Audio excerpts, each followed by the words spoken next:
Let's talk about Venus opposite Neptune. Now, Venus is going to move through Libra all of August, and she's going to oppose Neptune and then Saturn, which we will talk about in a separate video. The opposition with Neptune and the opposition with Saturn are going to bring up the same or a similar question just from different angles, right? When we talk about Neptune, we are talking about romance, spirituality, where love feels transcendent.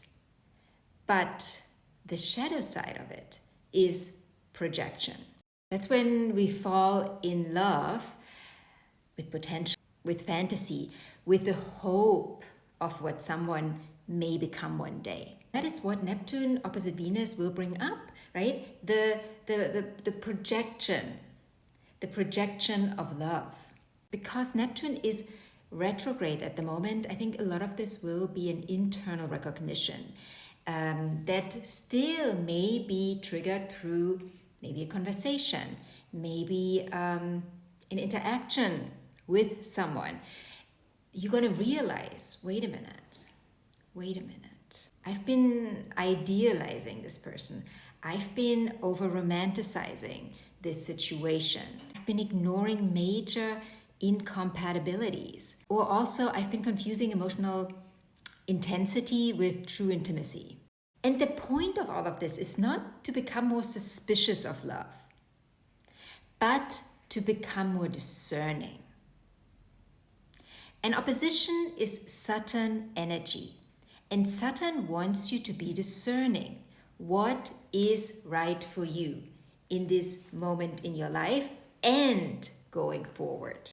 We often forget that Saturn, in its own way, wants balance. That's why Saturn is exalted in Libra, right? Saturn feels its best in Libra because of that. Because at the end of the day, Saturn is waiting. The scales is like, okay, a little bit of that, a little bit of that. What is working best for me? And something's got to give. It's got to give here. Does it got to give here? Does it got to give? Where does it have to give?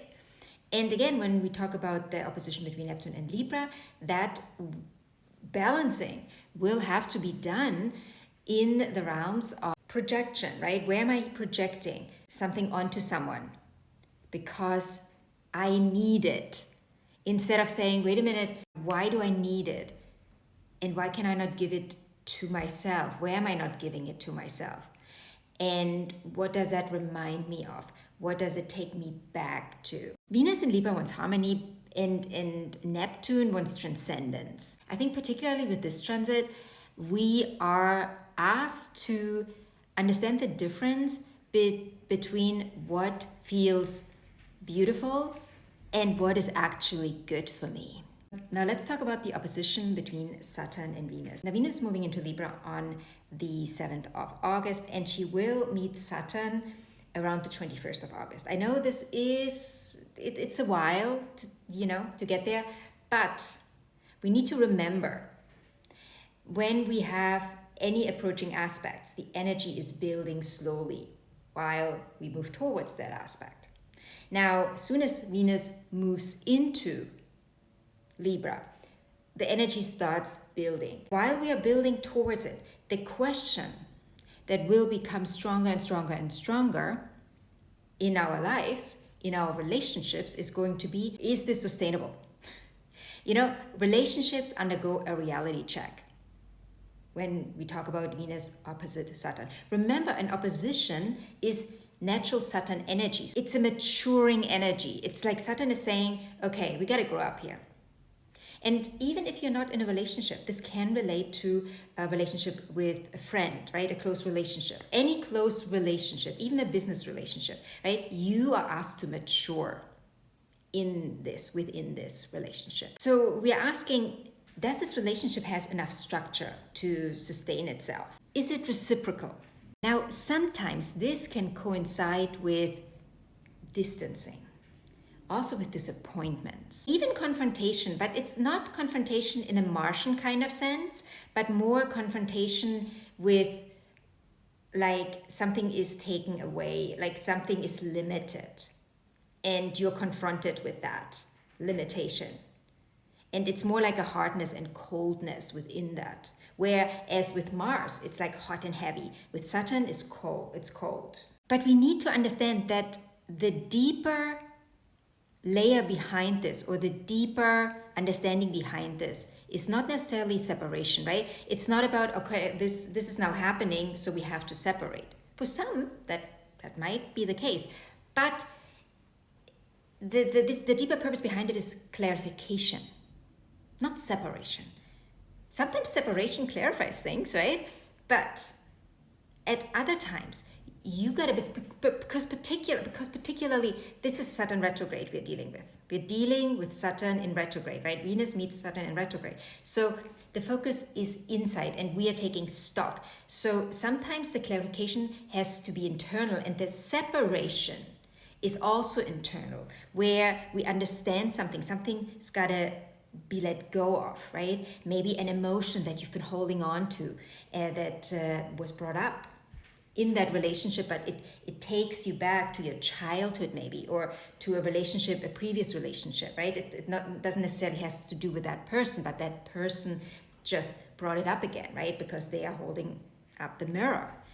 And again, this can correlate with separation, but doesn't have to. Because a relationship that holds genuine substance can actually become more serious during this time, or throughout this time, or through the confrontation, or the limitation, or whatever this is brought up, right? We're realizing something, and also we're seeing that we are both committed, because this is Saturn, right? It's commitment. Saturn is commitment, particularly when it comes together with Venus. Boundaries can become clearer here, and also commitment might be renegotiated in some shape or form, because we are talking about Libra here, right? Libra is the negotiator, and Venus in Libra negotiates. What do I actually need, and have I actually shown you that? Do you understand that? Right? Do I just expect you to understand that, right? We might have much more conversations about that. What do I need? What do you need? Can we bring that together? This is also a time where two people may become so much more serious about building something together. And if they actually can build something sustainable together, something lasting, right? Saturn, lasting. But then on the other side, you know, relationships that have been based mainly on wishful thinking, or obligation, or being afraid to be alone, those relationships will most likely separate. So I think many of you will find themselves asking questions differently. Like, it might be the same question, but it's you are rephrasing it, you're asking it differently. Like, instead of what do I want from this person, you might ask, what have I been accepting and why? And what does it tell me about where I am at? What am I responsible for here? And what do I need to stop expecting from the other? Because it's actually something I have to give myself first. Like I said, this can be an incredible maturing transit for you.